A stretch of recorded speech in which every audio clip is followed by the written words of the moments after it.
बिस्मिल्लाहिर्रहमानिर्रहीम। अस्सलाम वालेकुम। सबक एक वसीयत की तामील मुसन्नफ़ फ़र्रतुल्लाह बेग उर्दू बरए सेकंड ईयर के मश्क़ी सवालात की इंतहाई आसान जवाबात के साथ नालिफिक कलंदर की जानिब से खुशामदीद। तो चले बच्चे वीडियो का आगाज़ करते हैं। पहला सवाल दर्ज झेल सवालों के मुख्तसर जवाबात में। मौलवी साहब और फ़र्रतुल्लाह बेग की मुलाकात कब और कैसे हुई? तो इसका जवाब है, दोनों की मुलाकात हैदराबाद के रेलवे स्टेशन पर हुई। उनके मौलवी अब्दुल हक ने इन दोनों को कॉलेज के जलसे में शिरकत के लिए औरंगाबाद आने की दावत दी थी।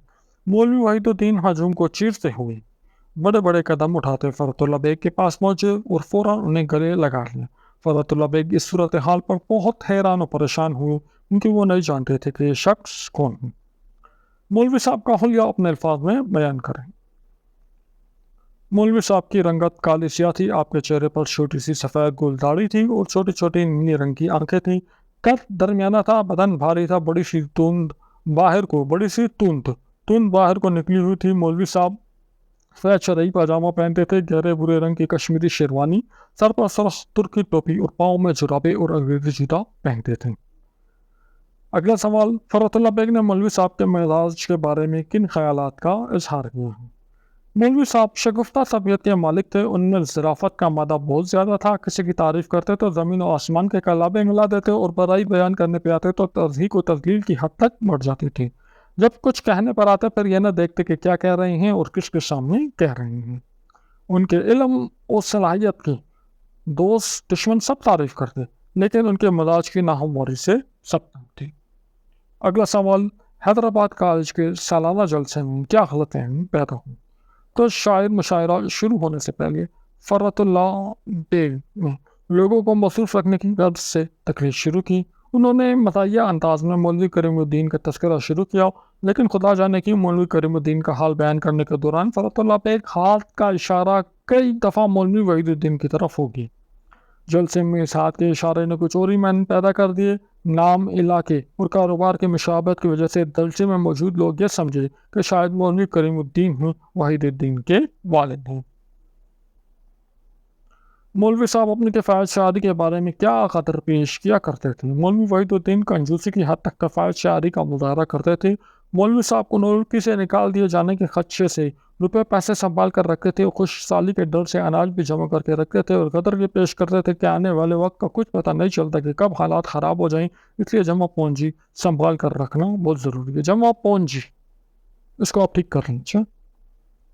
और मौलवी साहब किसी न किसी से बिगड़ जाती है, जुमले की वजाहत करें। मौलवी साहब जब किसी के खिलाफ बात करते तो इसमें बहुत आगे निकल जाते, फिर वो ये ना देखते कि किस मौके पर बोल रहे हैं और किसके सामने बोल रहे हैं, जिसकी वजह से मौलवी साहब किसी न किसी से बिगड़ जाते, यानी जिसके खिलाफ बात करते थे उससे ताल्लुकात ख़राब हो जाते थे। मौलवी साहब ने इस्लाहात वज़ा करने के लिए किन असूलों का सहारा लिया? मौलवी वहीदुद्दीन को इस्लाहात वज़ा करने में ख़ास महारत हासिल थी। मौलवी साहब अंग्रेज़ी नहीं जानते, मगर अंग्रेज़ी इस्लाहात पर अबूर हासिल था। उन्हें यह मालूम था कि अंग्रेज़ी में इस्लाहात बनाते वक्त किन असूलों को मद्देनज़र रखा जाता है। इन्हीं असूलों को वो उर्दू के इस्लाहात बनाने के काम में लाते और हमेशा कामयाब हो जाते। अगला सवाल में झेल जुमलों की वजाहत करें। तेल ख़त्म होने से पहले चिराग झलमलाता, टमटमाता, लू बैठनी शुरू होती और आखिर रफ्ता रफ्ता ठंडा हो जाता। अब चिराग की जगह जिंदगी बिजली का लैंप हो गई है। इधर बटन दबाया, उधर घुप अंधेरा। वजाहत, इस जुमले में फ़र्रतुल्लाह बेग आजकल की बेतबार ज़िंदगी को अपने अंदाज में बयान कर रहे हैं। वो कहते हैं कि पहले पहले ज़िंदगी की मिसाल चिराग की तरह थी, जिस तरह चिराग में तेल आहिस्ता आहिस्ता जलता रहता है तो चिराग भी रोशनी देता रहता है, और तेल कम होने पर चिराग की रोशनी भी कम हो जाती है। वो टमटमाने लगता है और आखिर में बुझ जाता है। यही हाल इंसानी ज़िंदगी का भी है। एक इंसान पहले जवान होता है, फिर बुढ़ापे को पहुँचता है, कोई बीमारी लायक होती है, फिर उसकी ज़िंदगी का चिराग बुझ जाता। आजकल की ज़िंदगी बिजली के लैंप की तरह हो गई है। जिस तरह बटन ऑन ऑफ करने से लैंप फौरन बुझ जाता है, इसी तरह आजकल अमवात वाक़या हो जाती हैं। अगली इबारत, मगर मेरी ज़ुबान कब रुकती? मैंने कहा, मौलवी साहब घबराते क्यों हैं? बिस्मिल्लाह कीजिए, मर जाइए, मैं मज़मून लिख दूंगा। वजाहत, इस इबारत का सियाक़ व सफ़ाक़ यह है कि फ़र्रतुल्लाह बेग ने अपने उस्ताद मोहतरम मौलवी नज़ीर अहमद के मरने के बाद उनकी शान में एक सवानही खाका लिखा है।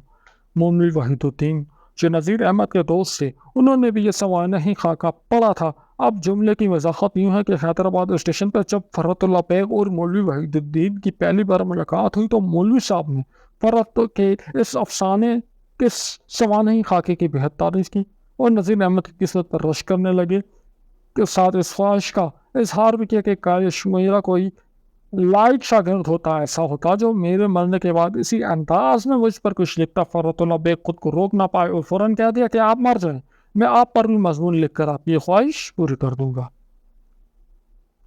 زبان ایسی تھی کہ کسی کا دینا نہیں آتا تھا، بے نقد سنا کر دل ٹھنڈا کر لیتے تھے۔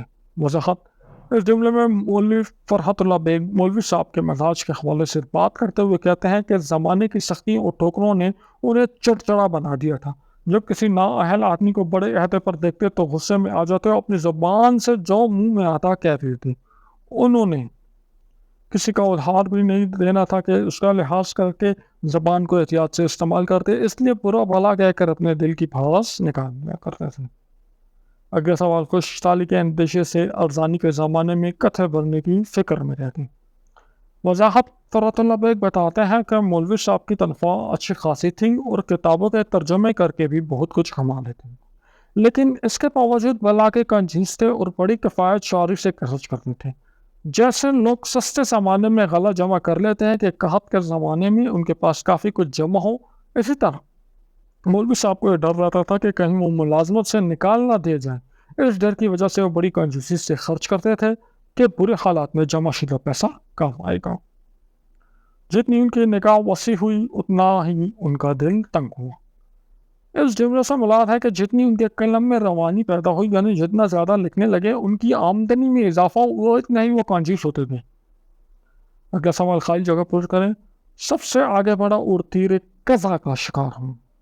ایک بڑے میاں بڑے بڑے ڈگ کہتے ہیں قدم کو، ان کی زود و فہمی کی سب تعریف کرتے تھے، یعنی سچویشن انالیسس کی۔